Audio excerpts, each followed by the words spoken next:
Assalamu alaikum students. This lecture is recorded by Sarhad Education System for class 9. This is your general science book. This is our first lecture. तो students हमने unit 1 और 2 जो है वो revision week में हम पढ़ चुके हैं. उनके जितने भी शॉर्ट क्वेश्चंस और कम्प्रिहेंसिव क्वेश्चंस और एमसीक्यूज़ और डायग्राम्स जो भी था वो आप रिवीजन वीक में कर चुके होंगे. ठीक है, तो इस वीक में हमने अपना फर्स्ट लेक्चर स्टार्ट करना है यूनिट नंबर 3 से. So open your books. Students, unit number 3 हम टॉपिक वाइज करेंगे. जो क्वेश्चन हमारे टॉपिक से रिलेटेड है हम वही टॉपिक करेंगे सबसे पहले. तो यूनिट 3 जो है हमारे पास वो है हेल्थ, डिजीज़ एंड प्रिवेंशन. तो इसमें हम जो अभी टॉपिक कर रहे हैं वो है topic number 1 blood and its composition, page number 84.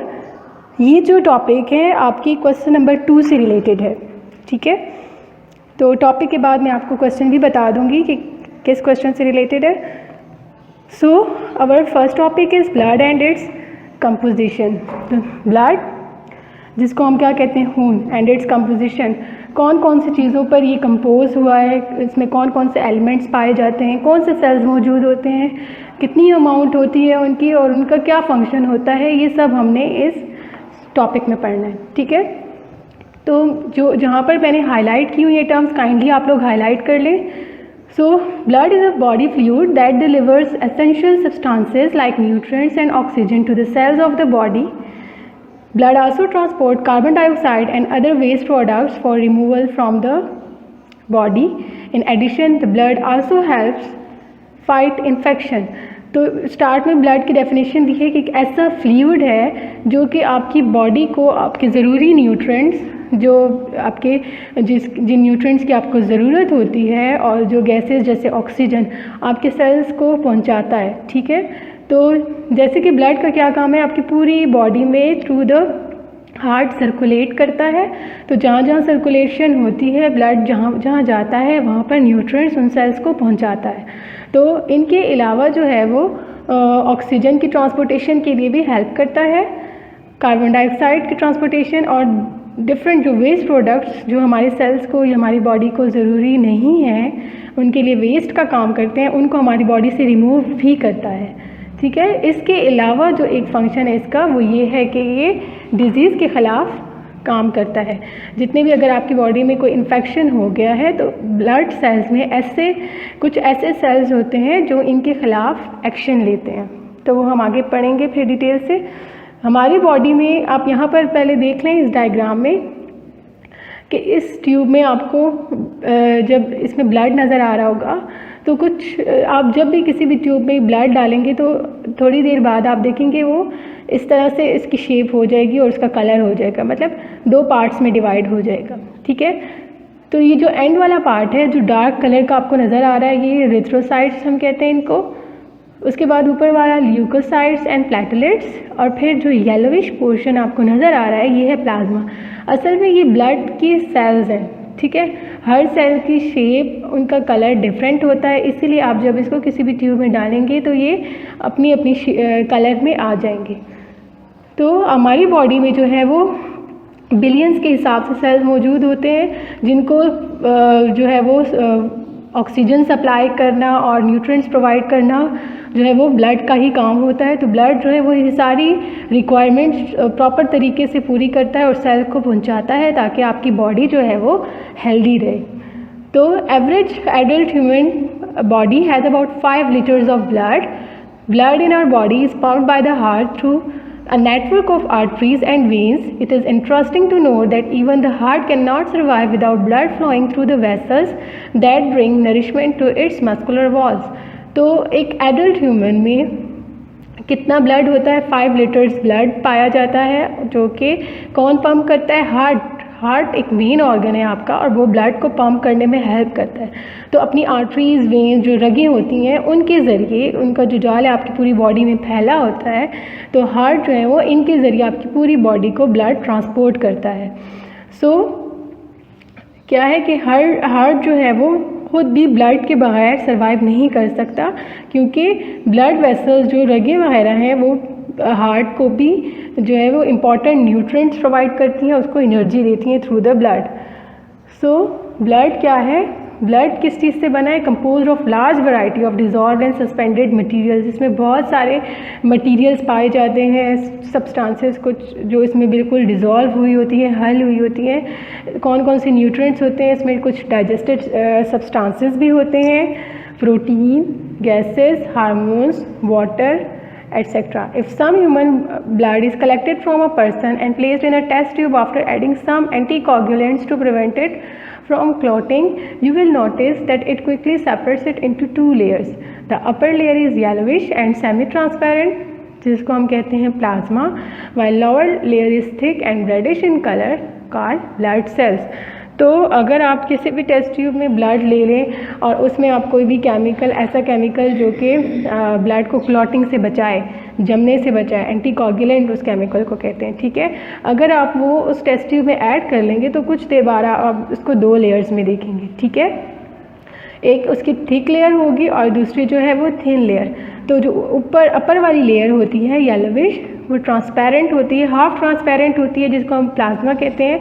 और जो नीचे वाली होती है वो थिक होती है, उसका कलर भी डार्क होता है, रेडिश कलर की होती है और इसमें ब्लड सेल्स होते हैं, ठीक है। So blood is made of 3 specialised elements. 3 main elements उसके, एरिथ्रोसाइट्स जिसको हम कहते हैं red blood cells, leucocytes white blood cells, platelets that are suspended in a complex liquid called plasma। तो ये जो प्लाज्मा है इसके अंदर 3rd टाइप सेल की होती है जिसको हम कहते हैं platelets. So the constant flow of blood keeps the cells evenly distributed in the plasma. तो आपका जो ये ब्लड जो कांस्टेंट फ्लो करता है, तो ये किस वजह से? ताकि जो प्लाज्मा है वो डिस्ट्रीब्यूट रहे, बिल्कुल एक ही तरह से वो इसमें मेंटेन रहे। तो 1 बाय 1 हम हर एक एलिमेंट को पढ़ेंगे। सबसे पहले जो है वो हमारे पास प्लाज्मा है। प्लाज्मा क्या है? लिक्विड पार्ट है ब्लड का, जिसमें 55% ब्लड पाया जाता है, ठीक है, बाय वॉल्यूम। मेन कंपोनेंट्स क्या हैं इसकी? वाटर है which is about 90% it means water होता है, और 55% टोटल वॉल्यूम है, ठीक है, ब्लड का। So other components different types के हमारे पास 7 to 8% प्रोटीन्स होते हैं, फाइब्रिनोजन, एंटीबॉडीज़, ये प्रोटीन्स हैं, ठीक है। 0.9% साल्ट्स होते हैं जैसे कि sodium chloride, calcium ions, and 0.1% जो है वो ग्लूकोज होता है। सो आप देख सकते हैं स्टूडेंट्स कि ब्लड में सिर्फ ब्लड ही नहीं होता है, बल्कि साल्ट्स भी होते हैं, प्रोटीन्स भी होते हैं और दूसरे डिफरेंट केमिकल्स भी होते हैं। इवन कि वाटर की भी एक लार्ज अमाउंट पाई जाती है। सो अदर कंपोनेंट्स जिसमें हमारे पास डाइजेस्टिव प्रोडक्ट्स आ जाती हैं, जैसे अमाइनो एसिड, फैटी एसिड्स, जो कि 2 to 3% की अमाउंट में मौजूद होते हैं। तो प्लाज्मा में हमारे पास जो है वो ये सारे कंपोनेंट्स होते हैं जो कि मिलकर क्या बनाते हैं? प्लाज्मा। नेक्स्ट में हमारे पास ब्लड सेल्स आ जाते हैं। ब्लड सेल्स जो है वो है 45% बाय वॉल्यूम होते हैं, ठीक है। इसकी 2 टाइप्स होती हैं। इस पे रेड ब्लड सेल्स, यहाँ पर इन्होंने 2 लिखा है लेकिन होती कितनी है? 3 टाइप्स होती हैं, red blood sales, white blood sales and blood platelets. तो ये 3 मेन टाइप्स हैं जो कि जिनको हम क्या कहते हैं? ब्लड सेल्स कहते हैं। आगे हम पढ़ते हैं इनको 1 by 1। तो फर्स्ट है हमारे पास red blood cells. Red blood cells जिनको हम एरिथ्रोसाइट्स भी कहते हैं। ये कैसे होते हैं? ये हमारी बॉडी में बहुत ज़्यादा तादाद में पाए जाते हैं और मतलब कि हर 1 क्यूबिक मिलीमीटर में 5 मिलियन रेड ब्लड सेल्स मौजूद होते हैं, ठीक है। तो इट मीन्स कि एक ह्यूमन बीइंग में अगर 1 क्यूबिक मिलीमीटर में इतने ज़्यादा हैं तो फिर एज अ होल जो है वो कितने ज़्यादा रेड ब्लड सेल्स मौजूद होंगे। सो रेड ब्लड सेल्स की जो शेप होती है वो बाइकनकेव होती है, इस तरह से, ठीक है, जो अंदर से यूँ कंप्रेस्ड होते हैं और इसको हम क्या कहते हैं? Biconcave. These cells contain a special type of protein called haemoglobin, और इन सेल्स के अंदर एक स्पेशल टाइप की प्रोटीन होती है जिनको हम कहते हैं हेमोग्लोबिन।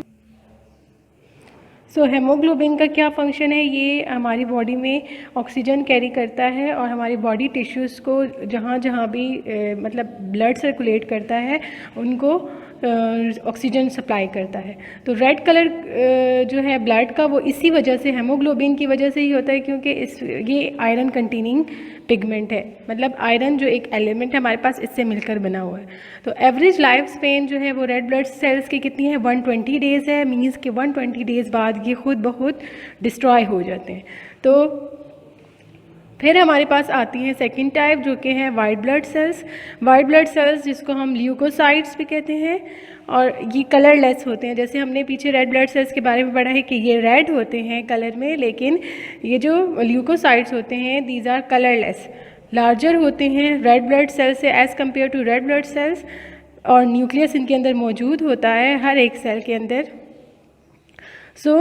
बहुत सारी टाइप्स की होती है। इट मीन्स कि इसके बहुत सारे फंक्शंस भी हो सकते हैं। अब हमारी बॉडी में 1 क्यूबिक मिलीमीटर ब्लड में 7000 to 8000 तक वाइट ब्लड सेल्स मौजूद होते हैं। Most of them have short life span of only 3 to 4 days. These are also formed in red bone marrow and their main function is to protect the body against attacking microorganisms and disease. इनका क्या काम है? जैसे red blood sales का काम था कि वो ऑक्सीजन सप्लाई करते हैं due to the presence of haemoglobin, जबकि वाइट ब्लड सेल्स जो हैं उनकी लाइफ स्पैन 3 to 4 days होती है। मीन्स के 3 to 4 days बाद ये डिस्ट्रॉय हो जाते हैं वाइट सेल, और ये भी बोन मैरो में जो है वो बनते हैं। और इनका फंक्शन क्या है, आपकी बॉडी में कोई भी फॉरेन पार्टिकल जैसे बैक्टीरिया, वायरस वगैरह अगर इंटर हो गया है तो वो उनको आपकी बॉडी को प्रोटेक्ट करता है इन माइक्रो ऑर्गेनिज्म से और दूसरी डिफरेंट डिजीज़ से। अच्छा, यहाँ पर मैं आपको बताती चलूँ कि जो ब्लड सेल्स हैं हमारे पास वो यूजुअली बोन मैरो में बनते हैं। बोन मैरो क्या है? बोन्स के दरमियान जो जॉइंट्स होते हैं उनमें एक वैक्सी मटेरियल, एक थिक लिक्विड पाया जाता है जिसको कहते हैं बोन मैरो, और उसका क्या काम होता है, उसमें डिफरेंट ब्लड सेल्स बनते हैं। सो इट मीन्स कि bone marrow are most important part of our body. तो वाइट ब्लड सेल्स भी हमारे पास बोन मैरो में ही बनते हैं, और red blood sales supply oxygen, white blood sales protect the body against attacking micro organisms and disease. यहाँ पर एक और इन्फॉर्मेशन इन्होंने दी है अबाउट ब्लड क्लॉटिंग। आपने अक्सर देखा होगा कि अगर कोई भी आपके हाथ पे कट लग जाए या ज़ख़म लग जाए तो उसमें से ब्लीडिंग होती है, लेकिन आफ्टर फ्यू टाइम वो ब्लीडिंग स्टॉप हो जाती है। तो वो किस लिए होती है कि आपकी ब्लड के अंदर कुछ स्पेशल टाइप के क्लॉटिंग फैक्टर्स मौजूद होते हैं, स्पेशल टाइप की प्रोटीन्स होती हैं जो आपके ब्लड को क्लॉट करने में हेल्प करते हैं, जमने में मदद देते हैं। तो इसका क्या फ़ायदा होता है कि अगर ये क्लॉटिंग फैक्टर्स आपकी बॉडी में ना हों तो कंटिन्यूसली आपकी जो है वो ब्लड की ब्लीडिंग जो है वो स्टार्ट रहेगी और वो स्टॉप नहीं होगी, जो कि डेंजरस है। सो नेक्स्ट हमारे पास है blood platelets. So blood platelets जो हैं वो रेड ब्लड सेल्स और वाइट ब्लड सेल्स से स्मॉलर होते हैं साइज़ में, और इनकी शेप ओवल होती है। इनके अंदर भी न्यूक्लियस नहीं होता। तो 1 क्यूबिक मिलीमीटर ब्लड में 250,000 से लेकर 500,000 तक ब्लड प्लेटलेट्स मौजूद होते हैं। और इनका क्या फंक्शन है? Clotting of blood. तो अभी मैंने आपको बताया है कि ब्लड क्लॉटिंग जो है वो हमारी बॉडी के लिए कितनी इंपॉर्टेंस रखती है। क्लॉटिंग फैक्टर्स के अलावा जो आपके सेल्स हैं, ब्लड प्लेटलेट्स हैं, उनका भी काम क्या है कि वो आपके ब्लड को क्लॉट करते हैं, जो कि आपकी बॉडी के लिए बहुत इंपॉर्टेंट है। तो स्टूडेंट्स, ये हो गया हमारे functions, red blood sales, white blood cells और प्लेटलेट्स के। जितनी भी हाईलाइटेड टर्म्स हैं उनको हाईलाइट करें, अपने लेक्चर को 2 to 3 टाइम्स रिपीट करें। तो स्टूडेंट्स, आज जो हमने टॉपिक पढ़ा है कंपोनेंट्स ऑफ ब्लड सेल्स, ये रिलेटेड है आपकी क्वेश्चन नंबर, मैं आपको बता दूं एक्सरसाइज में, एक्सरसाइज बी है, ठीक है। Question number 2, briefly describe the composition of the blood. तो इसमें जो है वो आप इससे जो रिलेटेड है आज का हमारा टॉपिक था जो हमने पढ़ा है यहाँ से, ब्लड एंड इट्स कंपोजिशन, और इसमें इसकी डिफरेंट टाइप्स भी आ जाती हैं और उनकी कंपोजिशंस भी आ जाती हैं एंड फंक्शंस भी आ जाते हैं। तो अपना ये क्वेश्चन रिपीट करें ताकि आपको समझ आ सके। शुक्रिया।